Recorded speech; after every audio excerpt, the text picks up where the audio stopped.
listening to Range Minded from Independence Indoor Shooting. First, if you haven't yet, make sure you check us out on Facebook at facebook.com/rangemindedpodcast. There you can get the latest about what's going on, photos, and everything else for the podcast. This is episode number 38, where we talk to two regular shooters at Independence, Scott and Rolando, and we ask them all about their interesting job that has them go into people's houses every single day that they work. And we talk about situational awareness, what they do to protect themselves, and just what the real world is really like when we're all out working. This is a really fun one to record, so we hope you will enjoy it as much as we did. And make sure you subscribe to us to get every Range-Minded episode on Apple Podcasts, Google Podcasts, Stitcher, and pretty much anywhere else you get your podcasts. As always, thanks for listening, and we hope you enjoy episode 38 of Range-Minded, The Real World with Scott and Rolando. Hello and welcome to Range Minded, episode number 38. Already? 38 already? Yeah, it sure is. Look at that, a chorus of it. My name is Mark Long. Still? It is. My name is Mark Long still. Oh, okay. Yeah, I forgot. We're introducing ourselves. This is Ricky Kasner. and I'm Steve Zimmerman. Yeah, we got some constructive criticism from a listener that said we needed to match the names with the voice. Now say it right. Ricky got the constructive criticism. That's right. Yes, We're Ricky fine. We don't get criticized. I also was told that Mark has a very soothing voice. A sultry, soothing voice. Oh, geez. Yeah. I don't know if I believe that or not. Is that true? It's true. Really? Very soothing. Was it a man or a woman that told you that? It was a woman. Thank God. Oh. Well, I'm glad I can accommodate. Sultry, soothing voice.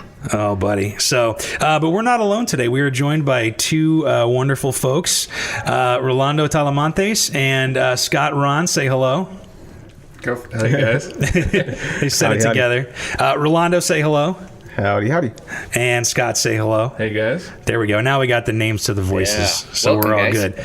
So Scott and Rolando are shooters here at Independence Indoor Shooting, and they also have a unique-ish, I guess we could say. Yeah, it has its days. It has its days. But your jobs actually require you to go into people's homes. Yes. Now, we'll get into it a little bit, but, you know, if you're going into somebody's home, you kind of have... you never know what you're going to walk into, right? Oh, man. You have no idea. It's from A to Z. You have no idea what kind of... Yeah. Every day's a gamble, huh? Yeah.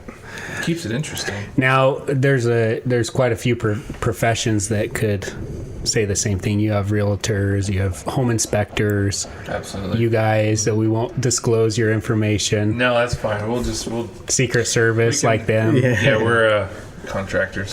In air quotes, contractors. Yeah, we have to do that on radio. I'm not. That's right. Air quotes. Yeah, you have to say when you're doing the air quotes. So, but anyway, so we're going to talk about talk about your job a little bit and the responsibilities that come in with that. What to do maybe if somebody who's working on some in your house. For whatever reason is coming into your home and kind of just everything that kind of goes along with that, because obviously firearms, concealed carry go along all with that, home protection, things like that. So let's dive right into it. We're not going to say specifically who you guys work for or what you do, but it's working in the service industry where you have to go into people's homes, right? And you go Correct. home when people are home or not home, a little bit of both. Maybe just give us kind of an overview of what that entails. Well, it's not it is going into their homes, but you got to understand that it's more going into their personal space. I mean, there's times where you're going into their closets. They're removing their dirty laundry, air quotes. Mm-hmm. And you're seeing what normally not the everyday person or serviceman will see. Right. Because of their Not even their guests. Yeah. Yeah. Yeah, that's true too.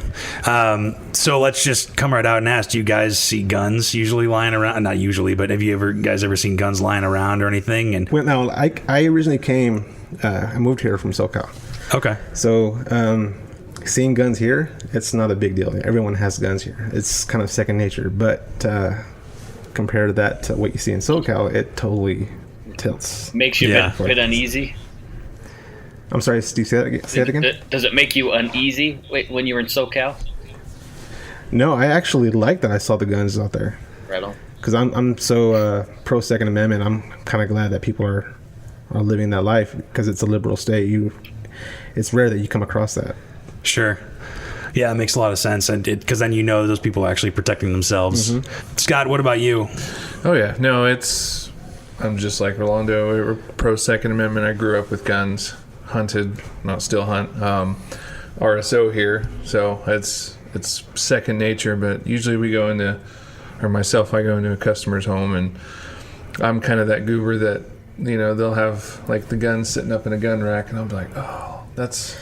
What is that? Is that a Mauser? And it just rolls downhill from there, and then I spend too long on the job. It rolls off into another conversation that you just yeah. I was gonna say in Idaho it's probably a lot different because the attitude towards guns here is a lot different compared to a lot of other states. Rolando, I'm from Chicago originally, and so that was a place where you feel like you couldn't even really talk to anybody about guns. Here it seems like everybody's either got a couple of firearms or they hunt, or they're totally cool with it. It's a whole different world. So I'm interested in how you guys approach your job. So you think of yourselves 2 weeks on the job, and now you've had X amount of years of experience in this. Do you approach the job differently? So you start sizing up, how does the yard look? How are the people acting at the door when they welcome you? And are you kind of feeding off of those vibes to see if you're in danger, if your life's in danger or something, Yeah, I kind of do. And to quote one of your previous podcasts, I'm a strong listener. Sorry, huge fan. No, yeah, the radio's broke. No, we're kind of a big deal. It's okay. We're all friends. To take what you said about your situational awareness, that episode, you get a feeling when you roll up to a house, like does it look kind of trashy? And I don't mean to sound condescending or judge anyone or anything, but you look how it's maintained, how people act at the front door, and it's kind of profiling in some areas where you're like, oh no, this one's going to be interesting, or you get to the front door and it smells of cabbage and nastiness, and call those the Vicks homes. You put some Vicks right there. And just kind of gauge, like, when you first have customer contact, like, how are they acting, and just kind of get a lay of the land of, okay, like, what level or color do you have to be, I'm like the color codes of awareness. Yeah. Gotcha. Do you ever let yourself slip into a white? No. You're always at the yellow. Yeah, never. You can, and I'm a firm believer that the kids walking around and their faces buried in their phones. I mean, that's just that you can't live in. You shouldn't live like that. That's so. I mean, we're kind of always on alert. You, Rolando, going from California, I can only imagine. Like how Ricky, you asked, what was it like when we first got into the business? And it's just, imagine someone who is new to guns and the situational awareness isn't that strong. They're barely getting into it. But as you get more comfortable with firearms, and same thing with this job, your awareness has to grow because you start reading people, you start reading your environment. You know when you go into a house where your senses just perk up, you have to watch what you're doing. Yeah. Especially coming from SoCal, it's situational awareness is like a 10 always. Going to the gas station, you have to watch your 6. Flashlight is necessary. You have to watch what's going on around you. Now, was that just working, or was that all the time in SoCal? That's you think? All the time. Yeah. There that I came from, it was once a retirement community, but it changed. Sure. Once Hurricane Katrina hit, they flew everyone into Moreno Valley Air Force Base, March Air Force Base, and the towns around it all became Section 8 because the government funded to house these people, and the crime just shot right up. So going to that was one of the main reasons why we came up here. Family's coming from Texas, so I was raised around guns, that kind of stuff. I can see when people are plotting ways to get behind you, what kind of schemes you're getting to get your attention to look at this hand while the right hand is doing something else. You just are always having that mindset. Everywhere you go, work, out of work, it doesn't matter.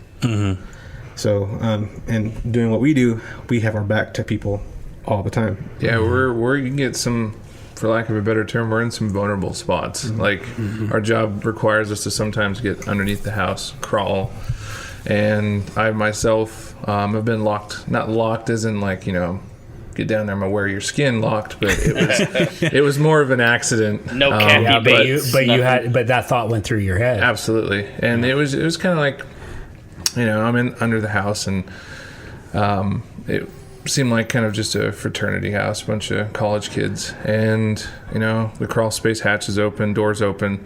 I'm down there, you know, running my lines and stuff, and next thing I know, I come back to, you know, where the opening was, and it's not there. And there's, because usually you can see like ambient light and stuff coming down, you know, where to crawl, and I was like, where in the hell? And you have does this flashlights, go? right? Yeah, You've just been locked in. yeah. And so that's the first thing that went in my mind. I was like, okay, like who are these people? It puts the lotion on its skin. Yeah, there we go. Steve's on the same page. You guys are on the same wavelength. That's not It turned good. out to be an accident. Some of the roommates got home and just like, oh, the door's open, and let me just close this. And I got out, and I was like, what's going on? And they're like, oh, sorry, bro. And so that sort of thing plays in your mind when you're put in those situations. Well, and so one thing I wanted to ask, you know, do you guys work in teams? Do you work alone usually? How does that how are you guys kind of situated that way, personnel wise? We're usually alone. We drive around, and very seldomly we'll, you know, kind of wrap up at the end of the day and help each other out. But for the most part, yeah, it's one-on-one, like you versus who's ever in that house, pretty much. I mean, And I would say probably, and would you say maybe the vast majority of people are probably very nice, very courteous, that kind of thing? Here, yes. SoCal, maybe a little bit different story. Bit. You guys want to hear a story? Let's, if you're Alright. cool with it. story time. I got this call, and again, I'm in Riverside County, SoCal. And I get there, and it's kind of about mid-50s gentleman. I go into his home, and he's like, don't mind the party. I need you to come take a look at this, but please, I'm sorry for the party. So I walk in, and he has a house full of mannequins. Oh my gosh. In strange positions, like they're conversing like at a party. Oh, wow. And as I'm walking through the home and he's guiding me where the problem area is, he's introducing me to these people.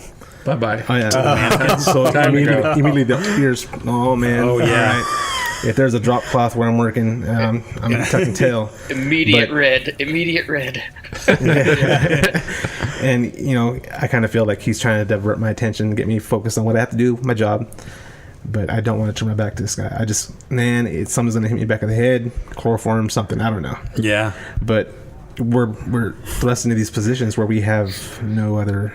Right, because there's a piece of equipment or a line or something that you have to focus on that's usually in the corner or in a closet or like through the wall, right? We're usually knelt down, you know, looking, trying to find the problem. So we're very vulnerable if that was the case. But yeah, we're... So what ended up happening? Everything was cool. Was it a lively party or? Oh yeah, it was lit, man. It was going on. You stuck around and made some friends. Oh no, I cut so many corners that job. I just want to get in and out.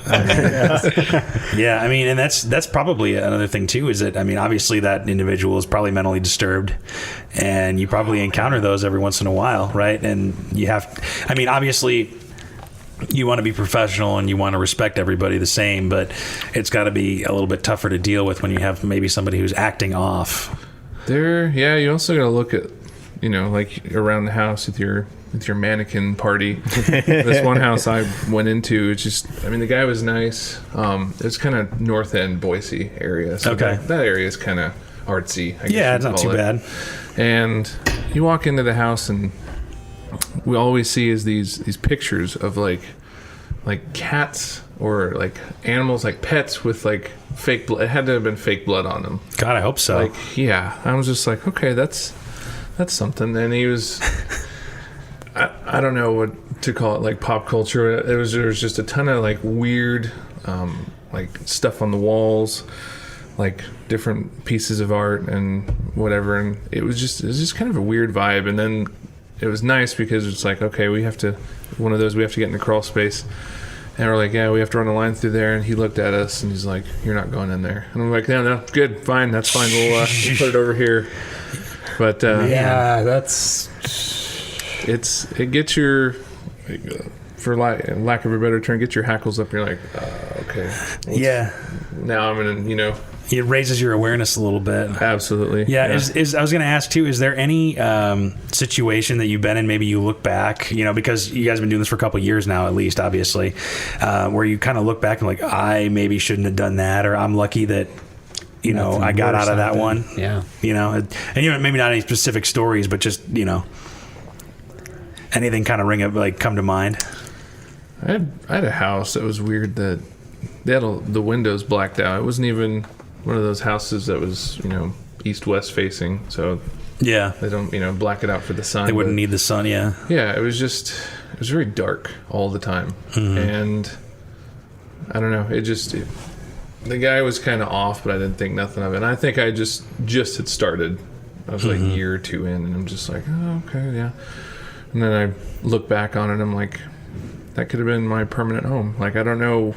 It was just an odd feeling now that I think about it. So Yeah. Yeah. Now, I have a question as far as weapons. You can't carry weapons, probably. we can't carry I cannot firearms. confirm nor deny. Well, and that's my thing is it's like, so you have to go through a battle. We're fortunate. Well, I'm fortunate where I work. I have to carry a firearm. That's part of my uniform. Yeah. So, but a lot of places you have to. There's a battle that goes on. It's either you get fired or hey, you protected your life potentially if they ever found out you were carrying a concealed firearm. Right. So you have to deal with company policy versus.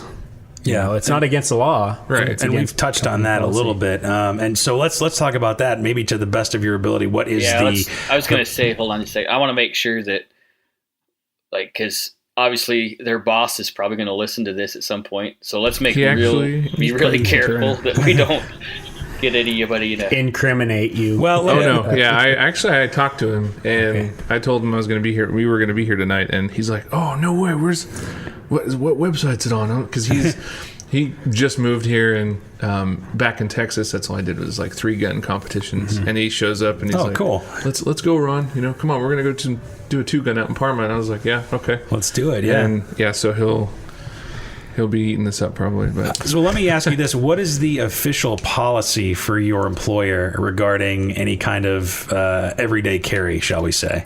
No firearms. No firearms. Oh, so you're Clear, good. okay. No firearms. Right. Yeah. No, we're allowed to defend ourselves. But yeah, company policy is no firearms in company vehicle or on company property, and plus it's in kind of an insurance liability that if something was to happen, which It obviously could compromise the company in many ways. So that's understandable. Yeah, so that's a no-go. But I mean, if you look at it, we've got screwdrivers. We carry them, tool belts and stuff. That could be a weapon. Multi-tools, that kind of stuff. Oh yeah, I carry a knife. Hey, I usually carry a pocket knife as well. Yeah, just a pocket folder. They're super versatile. So you probably use them every day. So yeah, like I cut tape and. Well, we talked to Adam Boyce about that. We had a knife instructor named Adam Boyce of Spartan Mode, and Steve and I went and took his class and teach you kind of how to defend yourself with a knife, and also a lot of improvised weapons. And so it's not necessarily whether or not you have a weapon on you; it's what you can find around you. And like you said, you get screwdrivers and tools and things of that sort. So. If something ever happened, I guess you can rely on those. But I think your mentality is a lot different, and that was another thing I wanted to ask. Was that you guys have done this for a while? How has your view on society maybe changed, and just people in general? Do you find that because of maybe all the weird stuff you've seen, or the sketchy situations you've been in, for your job? SoCal notwithstanding, obviously, but do you find yourself kind of a little more aware of your surroundings just every day? Oh yeah, I've been that way. I think SoCal's made me that way. Uh-huh. Just conscious of everything. And not to stray from the subject, but what you just said. As a man, you can kind of understand, like, all right, I have a service appointment coming and your wife's home. Yeah. And the gentleman comes in and she can see a firearm. How she must feel. Yeah. And if she were to tell her husband that, a guy came in, he had a pistol on his hip. I'd be, why the hell did you let him in? You close the door. You know? Yeah, exactly. That's true. And then on the flip side, us coming into the home with no ill intent, it's more protection from us than from them. So we totally see both sides of the spectrum. But back to situational awareness, to me, this is just my belief. The firearm's a tool. Absolutely. Situational awareness is weapon number one. Yep. If you're good with that, you can avoid any kind of conflict. Flashlights, let them know that you're there. You know, it's the last resort. Firearms always the last resort. That's absolutely true. Your mind is the weapon, I guess you could say, and whatever implement you know how to use, whatever tool in your toolbox, so to speak. That's all it is. It's just a tool to defend. Absolutely. It's the job that we do. It has been, for me personally, I've realized a lot of things, because I was 19 when I started, and I'm 32 now, so I'm not quite as old as Steve, but nobody is. That's right. You're old and wise, Steve. I'm old in something. I have realized a lot of things, and especially, you know, like I said, working part-time here doing RSOing competitions and stuff, it brings you more awareness. And I guess I might go off into the weeds a little bit here, but it makes sense on what I found, like how the world, like why there's so many issues, like why kids are, you know, they got their nose buried in their laptops or phones. Everybody's on Facebook. They care about Instagram likes. That's the kind of, you know, generation and parenting, you know, I have kind of noticed, you know, they would rather, I don't know how many times you've hooked up, you know, like 5, I guess we won't go into that, but people are more apt to use technology as babysitters, I guess we should absolutely. say. And definitely, I couldn't like disagree with that with like more than I could. It's just people need to, you know, kids need to go play outside and fall out of trees and get hurt, and you know that's kind of how it seems like we all grew up. Yeah, and it's really sad if you think about it. All the literature and stuff that's being neglected, like. Kids don't read To Kill a Mockingbird or anything like that anymore in school. They'll have to do a report on Mark Zuckerberg. Big deal. So what? Who's that guy? You know what I mean? It's sad. So what's this next generation and the generation after that going to have to deal with, and how are they even going to cope when all they're used to is playing on their phones? Well, in school we were learning how this fear of parents letting their children explore the world around them is shrinking every day, for good reason on something. So if you think about like back in the 50s, the sphere of their children being able to play without their supervision might have been a mile.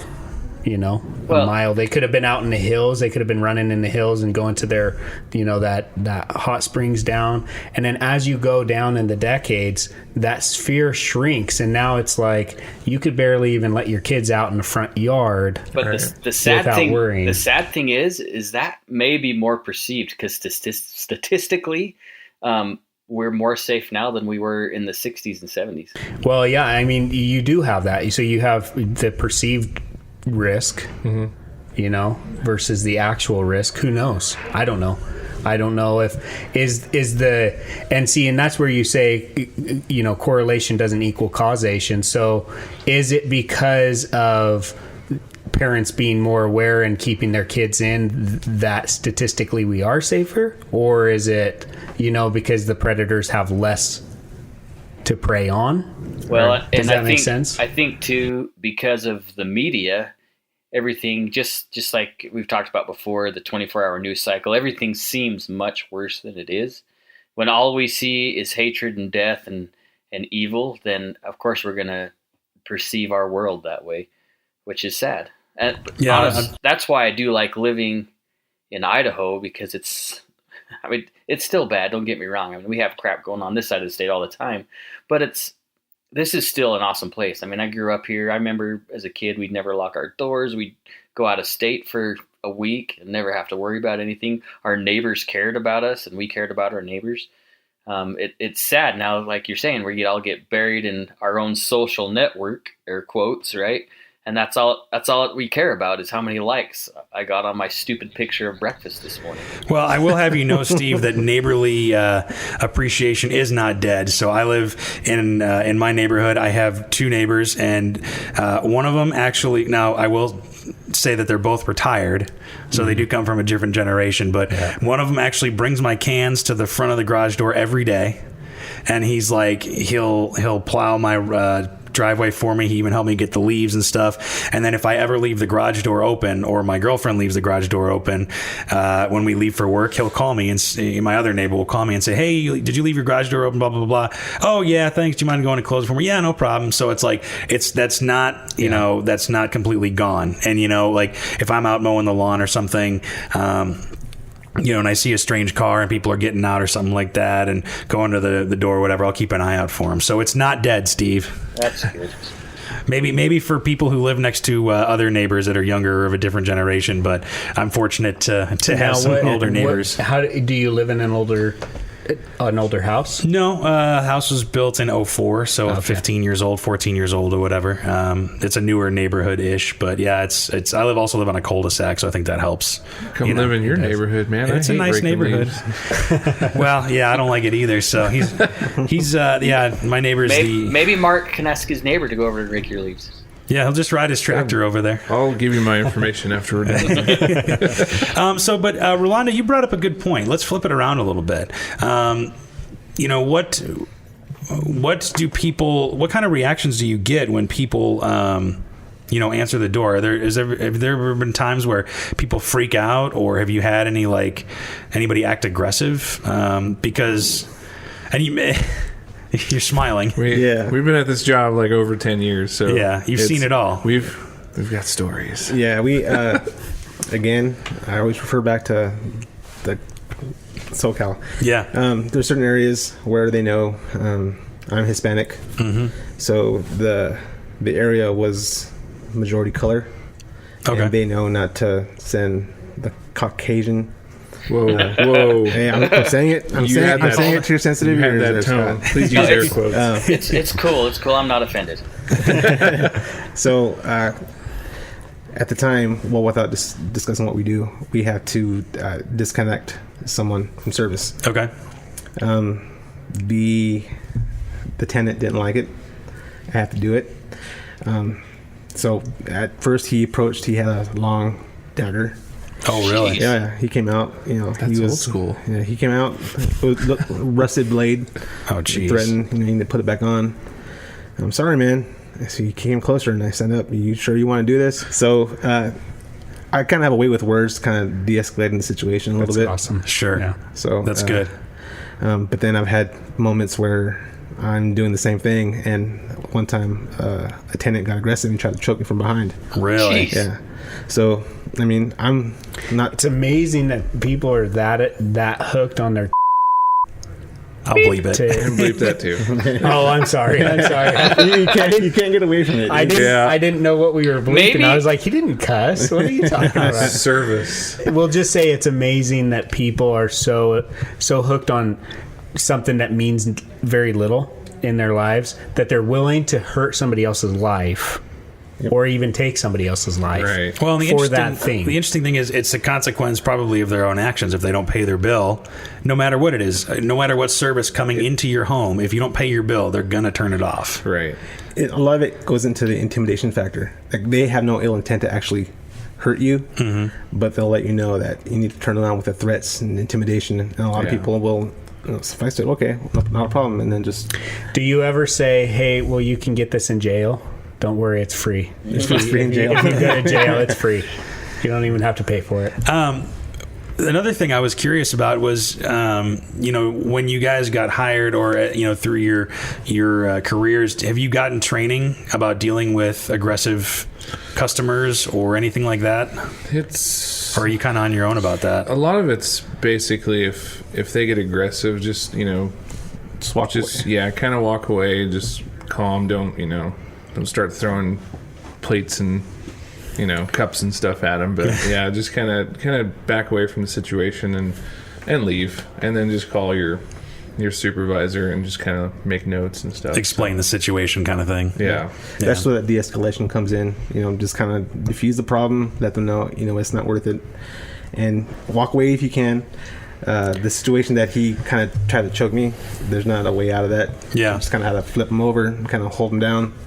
Really? Yeah, he was an older gentleman, so it wasn't very hard, but Right. Little bit of jiu-jitsu. Mr. Now- Golden Gloves over here. That does bring up a point, and I know Steve was trying to talk, and I cut him off, but we'll get back to him. But do you have any females that do the same job you do? No. Would it be hard for them? I've met some. We have a training center, and during the training center, we had a female coworker, and while talking to her, she's talking about some of the situations that she has to deal with. She'll walk into homes, and the men are exposing themselves, just kind of. Oh, jeez. It's the same kind of scenario, but they kind of get the worst because she has to call a male counterpart. I could see that would be pretty difficult. Yeah. Yeah, it's not a very female appealing job. Like, it's not a. Yeah, I think because we have different systems throughout the U.S. There's a few of them, and I think there is a couple female technicians, and out of the majority are mostly men. Yeah. So, well, but so even genders aside, I mean, Scott, you're a pretty tall individual. I have been called a large American. Yes. If anybody comes to the range and sees a 7-foot Viking with long red hair, if you can't imagine what he looks like, think of Chewbacca. Okay, I'm gonna stop it. Now I'm offended. No, I like to quote the movie either Thor, or now a recent one, Aquaman. That's right. Yes. Yeah, but Rolando also, I mean, you look like you can handle yourself pretty well. It doesn't look like anybody would mess with you. You know what I mean? Golden gloves, was that a sarcasm or was that real? No, I can handle myself. Yeah, that's cool. Yeah, you got. But let me put it this way: neither of you would be an appealing target for a criminal, but maybe I would. I'm a small guy. I think. I'm just saying. You're wiry. He's wiry. Well, you don't know. I mean, maybe I'm lethargic. I don't know. I'll just roll over dead. But for real, like size does, I think, would matter. If like you going into you have that dagger pulled on you, they're gonna deal with you a different way than what they would have with me, right? Right. But you do get into verbal judo, and that's really important. Of like, how can you talk? Mm-hmm. Yeah. Can you de-escalate? Can you one up them a little bit with your verbal judo? I did have a situation kind of like that, and again, it was kind of an older gentleman and had problems with his service, and thought interesting. Like we go into the office, he locks the door to his office, and he says, "You're not leaving until that's fixed." And I was like, I looked at him and I go, "You want to do this? Like, really?" I'm literally like 5 times your size, and it was a simple fix, and I was like, you don't need to threaten me. And I fixed it. It was a wrong cord or something. It was literally 2 seconds, and he got all frustrated. Oh, what? How did you do that? And I explained to him, and I was like, hey, listen, I'm here to help. Don't threaten us. You called us to help, and we're here. And he apologized, and I was like, he kind of had me going a little bit like, this is it. I'm going to throw him through the window. You had your Jimmy's Russell. Yeah. I was like, I'm going to use the ruler over there, and I'm going to use the computer screen. Like, it's go time now. But you said, Rolando, that happens with a surprising degree of frequency? It happens all the time. I mean, you get irate customers that are sick of dealing with repeat calls. Yeah. And so they'll sometimes block the door and say, you're not leaving until you fix this. I mean, that's so crazy. Yeah. It's it can be a luxury. Like, technology is a luxury, and there's other stuff to get mad over. Right. Mm-hmm. Right away, first thing I always say is, are you sure you want to say that? Because literally that is considered kidnapping. You're committing a felon right now by saying that. Yeah, that's true. And then automatically, like they weren't aware of what they were saying. Mm-hmm. So Yeah. So, and because not only, I mean, yeah, you're going into people's homes and stuff, but you're dealing with the public as well, and you're dealing with people. And so you have to be as professional as possible all the time, right? Yeah. And so what have we've talked about de-escalation a little bit. What do you think, both of you guys, is the biggest thing you've learned to either de-escalate the situation or to deal with somebody who's being irate or aggressive or something like that? What do you think is the biggest thing you've learned to deal with those issues? To read the individual. There's different ways that they may be irate. If they're just using the words, you know that you're not going to, it's just be more verbal than anything. But when he starts getting aggressive, then you're, to me personally, and Clint, if you're listening, sorry. But I don't show fear in someone if they're going to be trying to intimidate. Like, goes back to that intimidation factor. Yeah, I'm scared right now. If they know that they can intimidate you and you're kind of, falling to them. Submissive. If you're acting submissive, right? They know that they can kind of get that way and push you around. If you kind of stand your ground and tell them this is how it's going to happen and I'll do what I can and you need to step aside and let me do my job, they tend to understand a little bit more. Now, as far as intimidation or not showing the fear, what I think of too is you guys probably have to go in and kind of think, okay, well, this could be it. That guy's already showing a little bit of frustration or whatever. I'm just thinking of, like, if you go in and completely in the nothing will ever happen, they may say something like, you're not leaving until you fix this, and it takes you 2 minutes to pick your jaw up off the ground. Like, did they really just say that? Mm-hmm. But they read that as fear.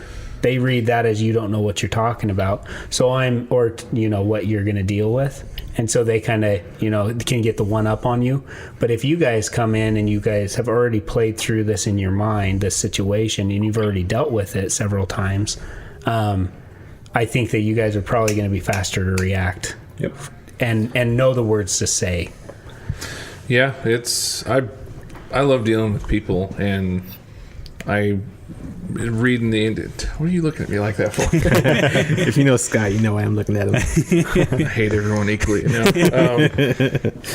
No, I consider myself a people person, and you read the individual, read their body language, and how I've de-escalated a lot of irate people. They weren't, threatening me, and just kind of not so much telling them what they want to hear, but just reassuring that you're there to fix the problem. A lot of people actually do kind of, because I don't, okay, I'll fix it and I'll do whatever you want. Now it's like, hey, just let me do this.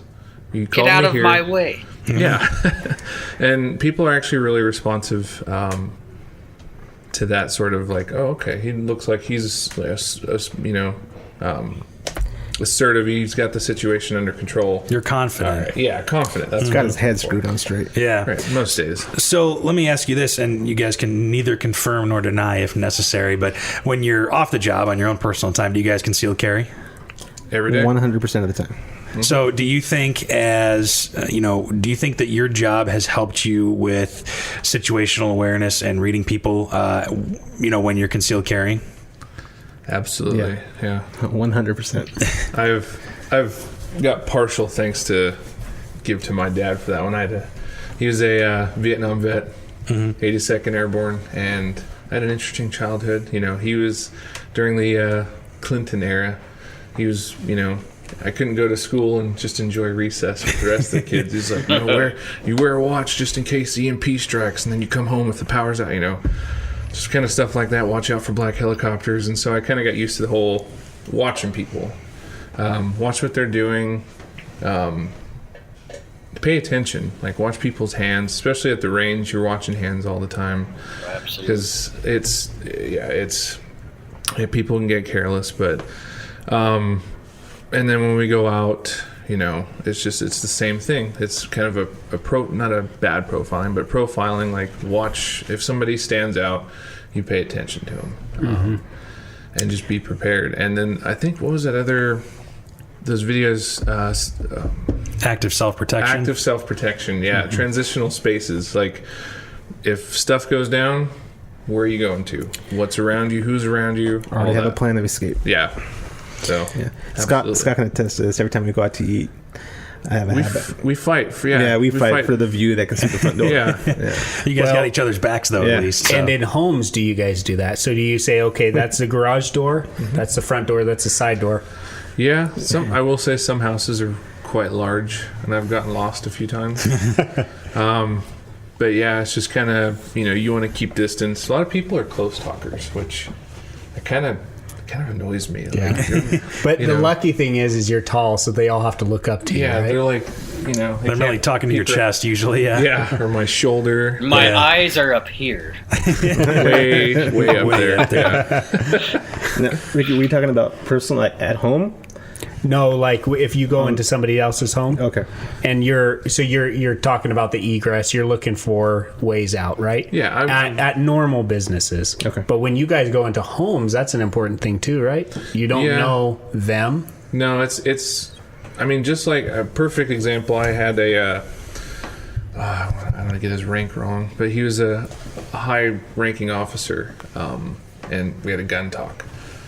And he was busting out all of his World War II weapons, and he's like, "Here you go." He handed me a 1911. I racked the slide, cleared it, made sure it was empty. And he's like, "That right there." He's like, "That's awesome." And I straight up looked at him. I was like, "I don't know you. I don't care." And it's kind of the same thing. Like, we go into a house, we don't know these people. It could be nice, but so is Jeffrey Dahmer. I guess Could he be was a nice. front. Yeah, could be a front to lure you in or something like that. Yeah. Get you to lower your guard. I actually, Yeah. I have heard that like serial killers usually are the ones that are like really nice on the outside. Well, that's pretty much why I'm an asshole. Bleep him. But see, Bleep that's that guy. Maybe I will. But see, that's turn him off. That's the thing that's I think that's unique to your guys' job. Is that working at the shop, people come into the gun store here, or people come into somebody's office or something like that. You come into their space, but you are going into somebody's personal home, personal space. And like you said, Rolando, at the beginning, is that you see a lot of the dirty laundry that a lot of people don't want their guests to see usually. Fortunately. So let's flip it one more time. What can somebody do to make your guys' job easier and make it a little more comfortable? Make you comfortable in a room, because I think that's probably the courteous thing to do if you're having somebody come into your home to work on something. Obviously you want them to feel comfortable. One of my opinions is, if you're going to follow me around, talk to me. I get a lot of people that, and I understand I'm in your domicile. Like, you don't trust me. You want to watch what I'm doing. I'm not, installing hidden cameras and stuff. But it makes me feel weird. Like, I can't, I have to look over my shoulder. Okay, what are you doing? You're quiet back. Are you still back there? Okay, like, carry on a conversation if you're going to watch me. I respect people's property and stuff if you want to know what they're doing in your house, so it just makes this a little less edgy, I suppose. Mm-hmm. Yeah, that makes sense. I would say not have mannequin parties. That sounds pretty solid. That's like straight out of a movie. Yeah, that would like Hills Have Eyes. Yeah. Remember that in the test zone? Like, you had all the mannequins. Yeah, that's crazy. I would say, I'm sorry, Steve, go ahead. No, go ahead. Know where we have to work and get it ready. A lot of the times we're going into a master bedroom, let's say, and there's a large amount of money sitting on the dresser. Dude, people do that so much. Yeah. It's like a test. We're supposed to ask them, can you please put any kind of valuables to the side? Sure. Because if something goes missing, the first thing that pops to their head is you guys were there. We were here. Yeah. If we have to jump behind a dresser and they know that's where we have to go, have it moved. For us to work. Yeah. Because if we're having to move furniture to get to where we're going and they're not aware what's back there, and they didn't know the husband had a 12-gauge shotgun that was ready and fully ready to go. Racked and ready. Yep. Yeah. I almost think people do that on purpose. They put money out. Like to tempt you? Yeah. It's like a bait. Yeah. Mm-hmm. Exactly. And they might have cameras on you. Yeah. That's crazy. And I've worked in some like ritzy areas, and there'll be like $100 bills out, and I'm like, what?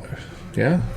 Okay. I've seen firearms. You're like, is that my tip or? I don't know. Right. Well, and that brings me to another interesting question about home security. What have you learned from seeing people's home security or lack of, maybe, that you've like lessons that you've taken to heart? Have you kind of seen anything like, wow, I like, because maybe you see a house that has a door unlocked, or like a couple $100 or $1,000 sitting on the dresser, like you're just gonna, like you said, people do that all the time. They leave that right there. Like, how dumb do you have to be? You know, like, do you have any like lessons that you've taken to heart that way, maybe for your own home security? Well, I don't have $1,000 laying around like that. Yeah, I don't either. And if I did, I'd have a firearm in place of it. Right. So. Right. You're just more conscious of who's coming into the house, and know that I wouldn't do anything to try to intimidate who's coming in, and I would expect that in return, basically. I'm a locked door fan. It's tell the girlfriend, like, she would always leave her doors unlocked where she lived, and then moved in, and like she locks doors too. I was just like, I'm a security fan. Like, even when you're home, lock the doors. Oh, absolutely. And that's a thing. Even, and I'm gonna get off a little bit, but getting into your car. And I want the listeners to start, thinking about, like, when you get into a car, do you lock your doors? Because a lot of people in Southern California, I don't know if you've seen this, but a lot of people will wait. If you watch the active self-protection videos, you'll see this. But the wait, until the guy has gotten into the driver's side and got their keys out, they're distracted, and they have their keys out of their pocket, so that person doesn't have to fight it if they're just going to steal the car or whatever. That's when they're going to attack. So if easy target. It's an easy target. So you shut your door and you lock it, and then you can put your keys into the ignition and do your thing. But because if anything happens, you would be able to just drive away. I mean, they can punch out the glass or something, but they're probably gonna just run away because they don't have that easy access to it. So, yeah. I was going to say, do you guys have any, like, because you guys have vehicles that you drive, from house to house. Have you ever had a situation where somebody, approaches your vehicle, or do you have any kind of protocol for that you've developed, or is that kind of not usually a thing? I for one, I carry one of those collapsible batons. Like, that's right there as a pocket in my driver's side door, and I really have to stay away from watching those road rage videos on YouTube. And I'm just like, yeah, what would you? Oh, you're okay now. I did have a guy. He cut me off, and I threw my hands up, like, thanks, dude. And he didn't like that, and he pulled his window down, and he's all yelling at me and stuff. Pull over, we'll see what's up. And I was like, is this it? This is what I've trained for. No. Do you have any idea who you're talking to? Right. But. No, I should. I am guilty of not locking the door when I get in. I don't think it's a natural thing. It's something that you have to train, but you think about it. It is something because we want to see America, or not America, but we want to see our area as safe, right? We want to feel like that we shouldn't have to worry, but it is a good idea to be a little proactive. Yeah, sometimes I will say I'll carry that, because we have to get into backyards too. That's another thing. Those are and that, man, this is where let me get my soapbox out. I wish people knew, like you guys were talking about the other week, Castle Clause and the stand your ground deal. It's like your backyard. You can't pull a gun on someone. It's brandishing a firearm. You can't do that. And people don't understand that. They just think, a lot of people are in the mind frame of, that's my property, get off. And as, I guess, service workers, we have easement rights that we have to, like, if you're polling the system or something like that, shutting them off. Just maintenance. Like, if there's easement on an easement, yeah. If there's equipment in someone's backyard, or we have to get through the backyard, that's always a problem, because it's usually like, we always knock on doors and stuff, though. Right. Let's say Mark's feed is in Ricky's backyard, and Ricky is not home. We'll check for dogs. And if we have access to the yard, fine, we get in. And then let's say Ricky comes home and sees two gentlemen in his backyard. What is he supposed to think? Yeah. People get upset about that, and I've had the cops called twice that I can Really? remember. Yeah, and the sheriff shows up and they're like, "Dude, why am I wasting my time on this? What are you Just doing? let him Yeah. back there." And yeah, one guy threatened to beat my head in with a crowbar, which was the story was kind of weird. Like I asked him, I was looking over the fence because there was a common area, and I was looking at a map because we had to service some of the equipment there, and he pops out of the fog and he's like, "Can I help you?" And I'm like, "Yeah, we're with blah blah blah. We need to access equipment and service it." And he's like, "No, you're not getting back here." I was like, "Well, can we please?" I was nice with him. Yeah. And then he got hostile and he's like, "You step foot in the backyard, I'm going to beat you over the head with a crowbar." And I was like, "Is this what we're doing today?" Okay. And then we exchanged a few choice words, and he was in just like regular t-shirt and like pant or shorts or whatever. And I was like, okay. And the supervisor shows up. He comes running out the house with like full camo. Like commando style? Yeah, With nunchucks in his hand. Yeah. he is, and he points right at me. "You and I are How did you even see him? With the camera. I just heard a voice. I don't know what he was trying. I think it might have been an intimidation factor. Like he had, just like, "Look what I am," and not to knock any service members or anything. My best friends are, Marines, but it's just like, why? I'm trying to be nice to you, and this guy's being super aggressive. Calls the police, and they show up, and it's like, I hate dealing with these. It's like people don't understand. Like just, let him back there. Of course, I had to stay out on the street because he didn't like me. That's fine. But yikes! It seems like it's just such a hassle for no reason. I mean, you could have probably been done in 30 minutes or less or something. I'm not going to break anything. Yeah. Maybe he was worried that you were going to put some kind of a listening device in there, and like his tinfoil hat problem was going to catch up. Rolando, you're going to very offended by that. He's wearing a tinfoil hat. My tinfoil hat is left at home. Now, let me ask you this. Would you guys, if you could carry weapons on you or carry firearms on you while you're at work, would you? Yeah. If it was allowed, I wouldn't. As long as the customer would not... if they're cool with it. Well, I wouldn't say if they're cool with it. Well, you don't want to make people uncomfortable. That's kind of like, strapping a dead deer to your hood. You're giving the wrong image. This is why maybe like an ankle holster? This is why you carry appendix. There he goes with that. Appendix carry. It's the best carry ever. It's the official carry style of the Range Minded podcast, actually. 3 out of 3 hosts agree it's the best way. But what if the protocol or the policy for your company was you can carry a concealed firearm if it's completely concealed and there's no way for the customer to see it? Yeah, absolutely. That 100%. Mm-hmm. Yeah. You think, and no question? No question. Yeah. If it's out of sight, out of mind, ankle holsters. Yeah, we got boots. Now, would you be comfortable with all, not to throw your coworkers under the bus, but maybe all other people in the industry doing the same? Oh, hell no. No. Lord.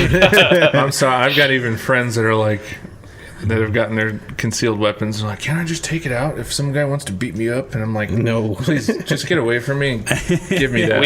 We have a class for that. Yeah, we've got multiple classes for that. Oh, absolutely. And like the whole thing, just if out of sight, out of mind is perfect, because you're in someone's private residence.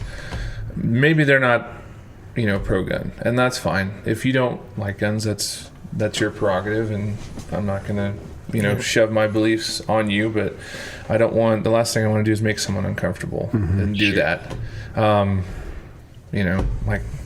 Like the open carrying ARs in Walmart and stuff. It's like you're asking for it. Giving everybody a bad name. Mm-hmm. I don't like playing poker with my cards face up. Mm-hmm. So why are you? Sure. Yeah, that's exactly what that is. Yeah, that's actually a really good way of putting it. I like Very that. Good analogy. Step off my soapbox. Well, Steve, do you have any questions for these guys? I do have a question. So we may or may not have other listeners that are in similar industry as you guys. Would there be any advice or anything for their safety that you would give them? Beware of your surroundings. Oh, to the max. These active self-protection videos, like they're awesome. Yeah, we need to have him on the podcast. Oh yeah, that would be phenomenal. At least reach out to him. I'll try to reach out to him, see if he would do it. That would be neat. I'd say we have 38 listeners. We're good. I would listen. Yeah, that's what I... Oh, go ahead. And 6 of them are on the podcast right That's now. right. Five right? Half of our listeners are talking right now. So, that was, I guess, one of my questions too. And if we went over it already, that's fine. But if I were to, start at your job, and it was my first day or first week or something like that, what would you guys tell me to keep my eyes out for?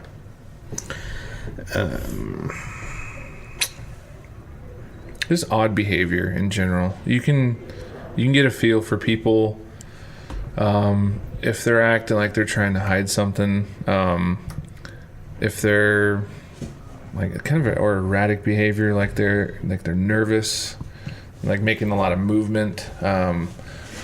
Those are kind of triggers that I would say pay attention to. Obviously, your environment, like what kind of shape is their house in? I thought you were going to say what kind of shape are they in. That too. Can they outrun you? Yeah, right. CrossFit. You're going to talk about CrossFit.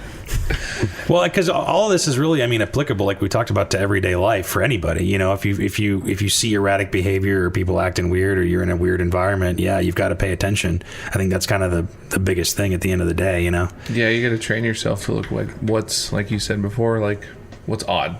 Mm-hmm. Like, why is that guy sitting in the corner? Or, why is he following me right behind me? Like, what's just pay attention to that. The more in the yellow you are, the better off you're going to be. If you were to start day one, I would just have you watch how I'm doing, and this is what I'm looking for.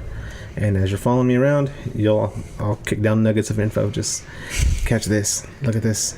And specific examples. Might be a good class actually to do that. To maybe a seminar to have one of you guys over and.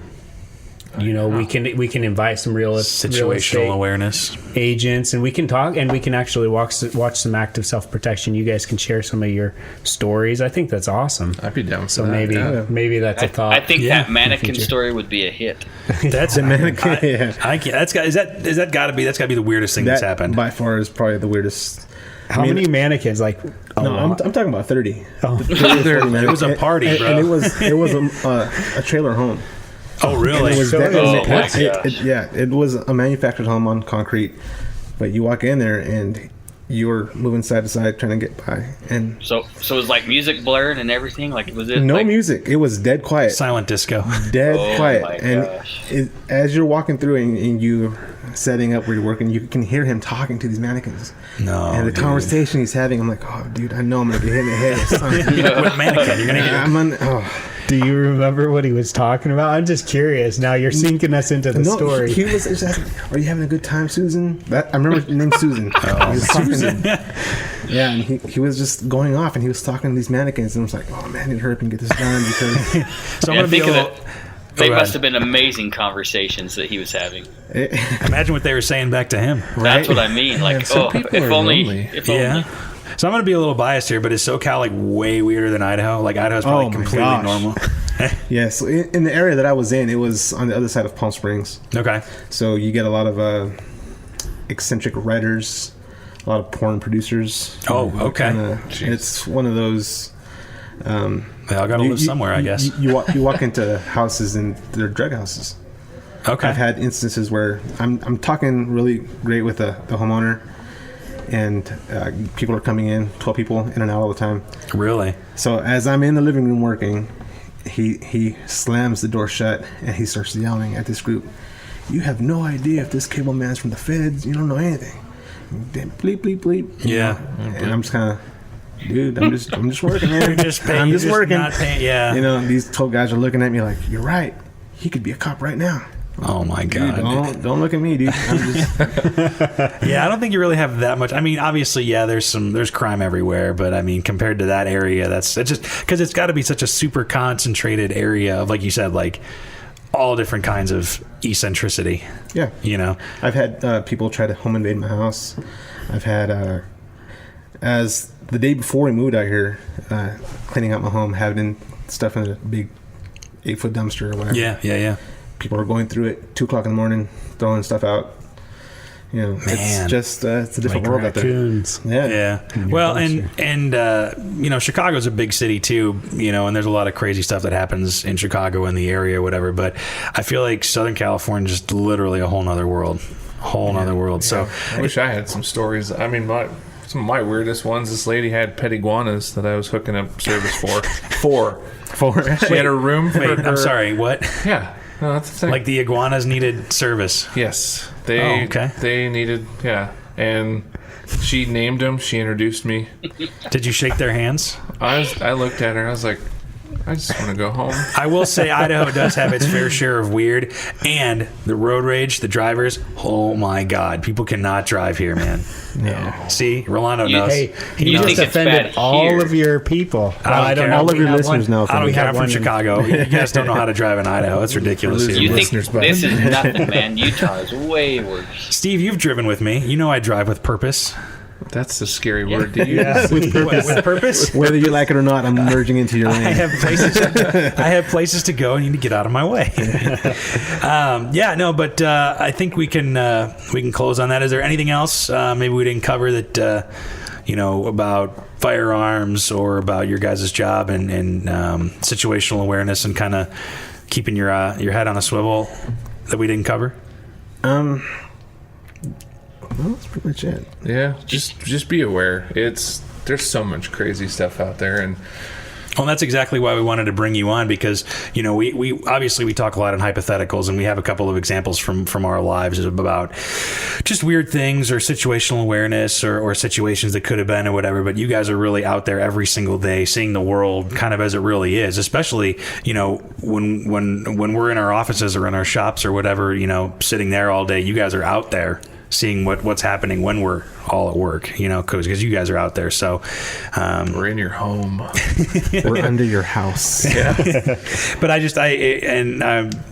want to thank you guys for taking some time to share your experiences and share it with us tonight. So anytime. Absolutely. Thanks for having us on. Yeah. Do you guys have any questions for us?